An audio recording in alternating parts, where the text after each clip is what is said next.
Selamat siang semuanya. Di sini saya Catherine Esti Wulandari, NPS 191604100019 akan mempresentasikan tugas seminar masalah administrasi yang berjudul Peningkatan Kualitas Pelayanan Publik melalui hasil penilaian reformasi birokrasi dan zona integritas pada Badan Pengawas Pemilihan Umum Provinsi Lampung.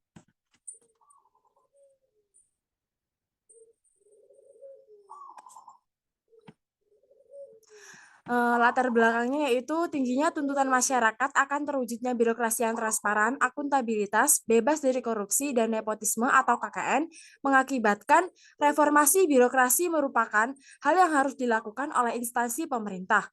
Reformasi birokrasi merupakan langkah awal untuk melakukan penataan sistem penyelenggaraan pemerintah yang baik, efektif, dan efisien, sehingga dapat melayani masyarakat secara cepat, tepat, dan profesional.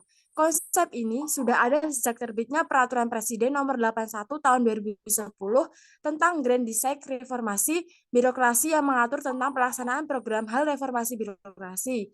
Peraturan tersebut menargetkan tercapainya 3 sasaran utama, yaitu peningkatan kapasitas dan akuntabilitas organisasi, pemerintah yang bersih dan bebas KKN, serta peningkatan pelayanan publik. Slide selanjutnya. Adapun rumusannya masalah yang pertama, bagaimana bentuk peningkatan kualitas pelayanan publik melalui penilaian reformasi birokrasi di Badan Pengawasan Pemilihan Umum Provinsi Lampung. Yang kedua, aspek-aspek yang menyebabkan kualitas pelayanan publik kurang optimal dalam penilaian reformasi birokrasi di Badan Pengawas Pemilihan Umum Provinsi Lampung.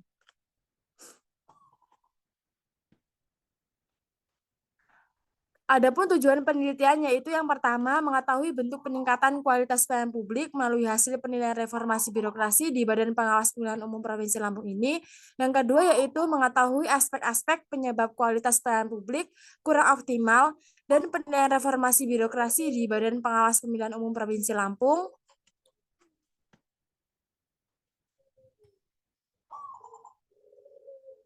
Di sini ada kajian teori. Yang pertama itu pelayanan publik. Menurut Varela 1997, pelayanan merupakan suatu perbuatan atau suatu kinerja, suatu usaha, jadi menunjukkan secara inherent pentingnya penerimaan jasa pelayanan terlibat secara aktif di dalam produksi atau penyampaian proses pelayanan itu sendiri. Yang kedua itu ada kualitas pelayanan publik. Menurut Ibrahim 2008, kualitas pelayanan publik adalah kondisi dinamis yang berkaitan dengan produk, jasa, orang, proses, dan lingkungan yang menentukan penilaian kualitas ketika memberikan pelayanan publik. Yang ketiga itu ada reformasi birokrasi. Menurut Wijaja 2011 mengatakan bahwa reformasi adalah suatu usaha yang dimaksud agar praktik-praktik politik, pemerintah, ekonomi, dan sosial budaya yang dianggap oleh masyarakat tidak sesuai dan tidak selaras dengan kepentingan masyarakat. Dan aspirasi masyarakat diubah atau ditata ulang agar menjadi lebih sesuai dan lebih selaras. Slide selanjutnya.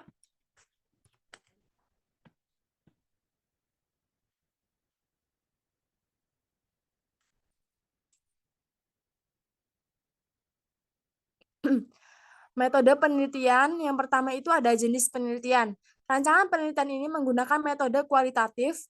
Menurut Bagdon dan Taylor dalam Molok 2005, model penelitian kualitatif ini berakar pada latar alamiah sebagai keutuhan, mengandalkan manusia sebagai alat penelitian, memiliki seperangkat kriteria untuk memeriksa keabsahan data serta hasil dari penelitian itu disepakati oleh kedua belah pihak.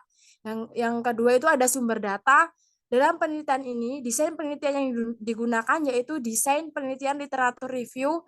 Desain penelitian yang digunakan adalah metode literatur review, kumpulan data studi literatur yang terdiri dari artikel, jurnal, textbook, handbook, arsip, maupun regulasi adalah cara untuk menyelesaikan persoalan dengan menelusuri sumber-sumber tulisan yang dibuat sebelumnya.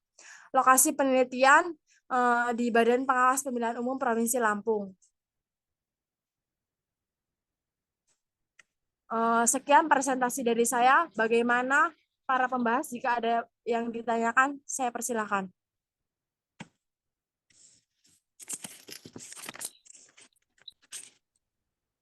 Baik, dari saya terlebih dahulu. terkait dengan penampilan saudari untuk mempresentasikan masalah ini sudah cukup baik, kemudian penulisan juga sudah cukup baik. Di sini yang ingin saya tanyakan adalah terkait dengan sumber data penelitian. Sumber datanya yang Anda gunakan yaitu seperti studi literatur. Nah, jika dikaitkan dengan lokasi penelitian itu kan ada di Bawaslu Provinsi Lampung. Kemudian, mengapa Anda hanya menggunakan sumber data literatur saja tanpa adanya sumber data seperti wawancara ataupun observasi yang dilakukan gitu? Izin menjawab, Siti.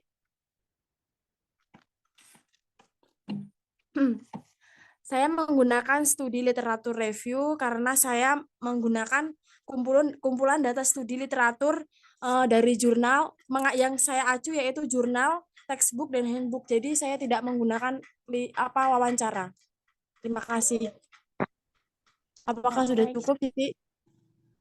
Ya, mungkin saran dari saya untuk ditambahkan sumber datanya itu menggunakan wawancara karena penelitian itu dikaitkan dengan yang namanya wawancara. Jadi belum dikatakan sebagai penelitian apabila sumber data yang digunakan itu tidak ada wawancara, meskipun menggunakan studi literatur ataupun observasi, namun syarat penting dalam penelitian yaitu wawancara. Mungkin dapat ditambahkan sumber tersebut. Terima kasih. Baik, terima kasih, Siti. Baik, selanjutnya saya ingin bertanya. Perkenalkan, nama saya Sherly Marlina dengan NPM 1946041007. Izin bertanya, sesuai dengan PPT yang telah dipaparkan tadi, apa sasaran utama dari materi yang kamu berikan? Terima kasih. Izin menjawab, sesuai dengan Peraturan Presiden Nomor 81 Tahun 2010 tentang Grand Design Reformasi yang menargetkan 3 sasaran utama, yaitu yang pertama itu ada peningkatan kapasitas dan akuntabilitas organisasi, yang kedua ada pemerintah yang bersih dan bebas KKN, serta yang terakhir yaitu peningkatan pelayanan publik.